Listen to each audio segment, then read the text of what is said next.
अस्सलामु अलैकुम रहमतुल्लाहि व बरकातुहू। आज आपके सामने पैगम्बर नूह अलैहिस्सलाम की वाक़या बताने जा रहा हूँ। हज़रत नूह अलैहिस्सलाम कौन थे? हज़रत नूह अलैहिस्सलाम हज़रत इदरीस अलैहिस्सलाम की तीसरी पुश्त में पैदा हुए।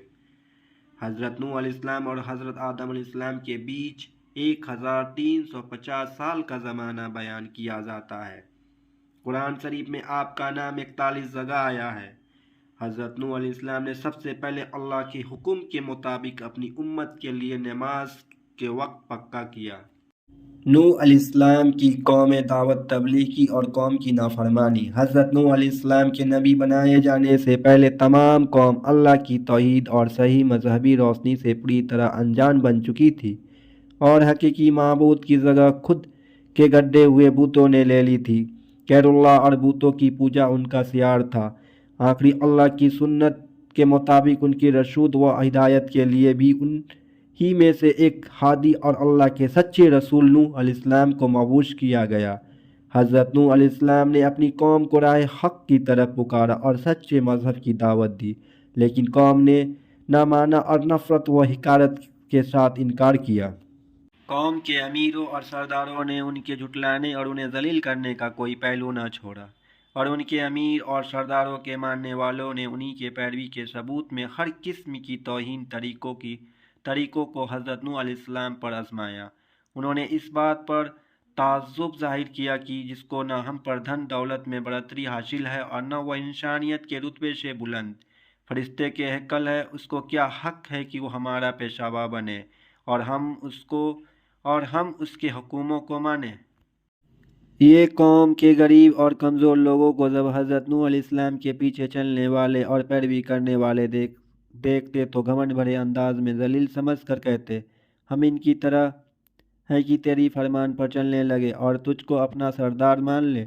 जिसकी पैरवी की जाए वो समझते थे कि वो कमज़ोर और पस्त लोग नूह अलैहिस्सलाम के अंधे मुक़ल्लिद है, न इसके पास कोई समझ है और न ये हमारी तरह जांची परखी राह से काम लेते हैं और न इतना शौहर है कि वो हकीकत हाल को समझ लेते, और अगर वो हज़रत नूह अलैहिस्सलाम की बात की तरफ कभी तवज्जो भी देते तो उनसे इसरार करते कि पहले इन कौम से पस्त और गरीब लोगों को अपने पास से निकाल दे, तब हम तेरी बात सुनेंगे, क्योंकि हमको इनसे घिन आती है और हम और ये एक जगह नहीं बैठ सकते। हज़रत नूह अलैहिस्सलाम इसका एक ही जवाब देते कि ऐसा कभी नहीं होगा, क्योंकि ये अल्लाह के मुखलिस बंदे हैं। मगर मैं इनके साथ ऐसा मामला करूं जिसकी तुम ख्वाहिश रखते हो तो अल्लाह के अजाब से मेरे लिए कोई पनाह नहीं है। मैं उसके दर्दनाक अजाब से डरता हूँ। उसके यहाँ इखलास की कदर है, अमीर व गरीब का वहाँ कोई सवाल नहीं। साथ ही इरशाद फरमाते हैं कि मैं तुम्हारे पास अल्लाह की हिदायत का पैगाम लेकर आया हूँ। न मैंने गवादनी का दावा किया है और न फरिश्ता होने का। अल्लाह का बरगज़िदा पैगम्बर और रसूल हूँ और दावत इरशाद मेरा मकसद है। उसको सरमयादारान बुलंदी गवादनी या फरिश्ता हैकल होने से क्या वास्ता।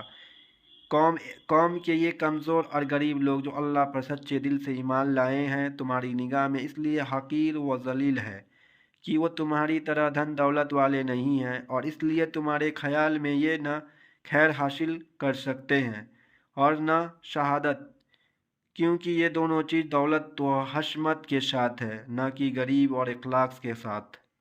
सो वज़ाहिर है कि अल्लाह की शहादत व खैर कानून ज़ाहिरी दौलत व हशमत के ताबे नहीं है और न उसके यहाँ शहादत और हिदायत का हासिल करना और पाना सरमाया की रौनक के अशर में है, बल्कि इसके खिलाफ नफ्स का इत्मीनान, अल्लाह की रज़ा, कल्ब का गीना और नीयत व अमल के इखलास पर मौक़ूफ़ है। हज़रत नूह अलैहिस्सलाम ने ये भी बार बार तंबीह की, मुझे अपनी दावत पहुँचाने में और हिदायत के रास्ते पर लगाने में न तुम्हारे माल की ख्वाहिश है, न जहाँ व मनसब की मैं उजरत का तलबगार भी नहीं हूँ। इस खिलाफत की हकीकी अर्ज़ व सवाब अल्लाह ताला के हाथ में है और वही बेहतरीन कद्र करने वाला है। बहरहाल हज़रत नूह अलैहिस्सलाम की इंतहाई कोशिश की बदबख्त कौम समझ जाए और अल्लाह की रहमतों की पनाह में आ जाए, मगर कौम ने ना माना और जितना इस और से हक़ की तबलीग की میں جدوجہد ہوئی اسی قدر قوم کی اور سے بغض اور دشمنی سرگرمی ظاہر کی گئی اور تکلیف پہنچانے اور چھوڑ دینے کا تمام طریقوں کا استعمال کیا گیا، اور ان کے بڑوں نے عام لوگوں سے صاف صاف کہہ دیا کہ تم کسی طرح ود، سواؤ، یگوس اور نصر جیسے بتوں کی پوجا کو نہ چھوڑو، اور آخری میں تنگ آ کر کہنے لگے، اے نوح، تو نے ہم سے جھگڑا کیا اور بہت جھگڑا کیا، اب اس کو ختم کر، اور جو تو نے ہم سے اللہ کے عذاب کا وعدہ کیا وہ لے آ۔ حدود 11:32۔ حضرت نوح علیہ السلام نے یہ سن کر جواب دیا، نوح نے کہا، ضرور اگر اللہ چاہے گا تو اس عذاب کو بھی لے آئے گا اور تم اس کو تھکا دینے والے نہیں ہو۔ حدود 11:33۔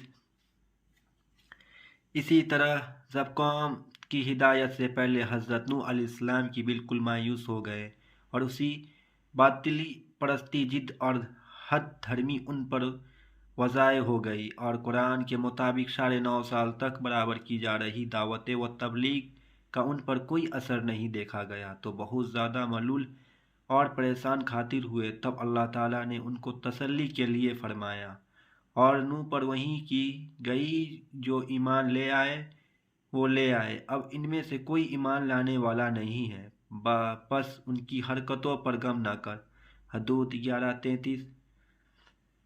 تب حضرت نوح علیہ السلام کو یہ معلوم ہو گیا کہ ان کے حق پہنچانے کی کوتاہی نہیں ہے بلکہ خود نہ بھاننے والے کی استعداد کا قصور اور ان کی سرکشی کا نتیجہ۔ تب ان کے اعمال اور حرکتوں کا اثر قبول کر کے اللہ تعالیٰ کی بارگاہ میں دعا فرمائی۔